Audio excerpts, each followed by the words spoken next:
a new bill introduced in Mississippi that may blow your mind. It's called the Contraception Begins at Erection Act. Once again, Contraception Begins at Erection Act. It would make it illegal for a person to, quote, discharge genetic material without the intent to fertilize an embryo, or it would be against the law to masturbate there. It would also fine people up to $10,000 for any offense. It was introduced by Democrat Senator Bradford Blackman. He says it is in response to the bills that targets women's access to reproductive rights.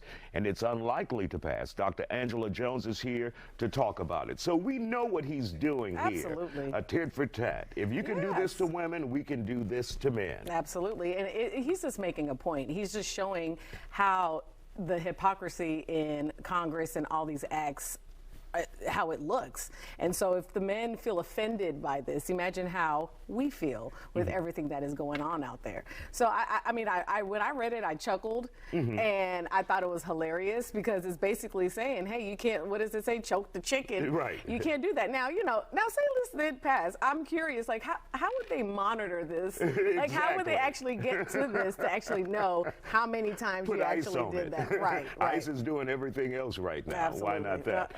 And of course, when you have that, that is a springboard to take the conversation back to women. Yes. And what they've gone through and the reversal of Roe versus Wade by the Supreme Court, or at least kicking it down to the state level. And at the state level, it's just as stringent for women when it comes to abortions. And you know, at the end of the day, and I think he said it in another interview, he was just saying they forget about the other 50% person who is responsible for creating a child. So everything is always focused on women. They monitor our embryo, they monitor our uterus, they're monitoring everything with us, even contraception to even help us prevent pregnancies. But they're not monitoring the contraception that men have to use, which like condoms. They're not monitoring the fact that, you know, they're flagrantly putting genetic material out there, which if this, in my head when I was reading it, I was like, okay, so how do you define genetic material? Right. But you know, the point of the bill, I mean, of the act that's put out there, it's not really, like they said, it's not going to pass.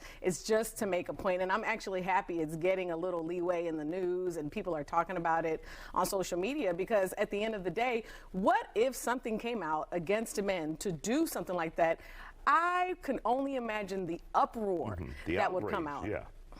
And of course, you know, Robert F. Kennedy Jr., who's being confirmed on Capitol Hill now, that's a whole topic with him in reproductive rights, saying that he initially was for it, but now he's against it. How important is it to keep that topic on the table, Dr. Jones, when it comes to reproductive rights and what women and how women should have control of their bodies? The thing is that the voters, I mean, a lot of us are women. And even though you want to be pro-life, you want to make sure that, you know, if you get pregnant, you have a child, you have to realize what is it that you're doing to people out there in the world? What is it that you're doing to women who are scared, who may be in situations that we're constantly in a space of anxiety and fear.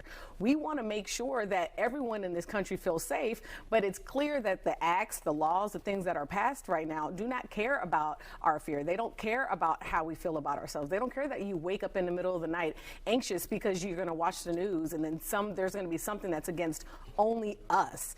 Even with the DEI restrictions right now, knowing that DEI is usually helping white women the most out of this, that's not being addressed at all. Right. You know, but at the end of the day, women are always on the ballot in some space, and I'm just happy that he wrote this up just to kind of like poke fun at it, to waste people's time. So when they talk about it in Congress, they have to talk about it, even if it's only for a couple of minutes. Just make sure you put it in their mouth and their language so they can feel what it feels like to defend their own reproduction, their own erections, their own whatever their genetic material. There you go. Dr. Angela Jones, always good to see you here on The Factor. Still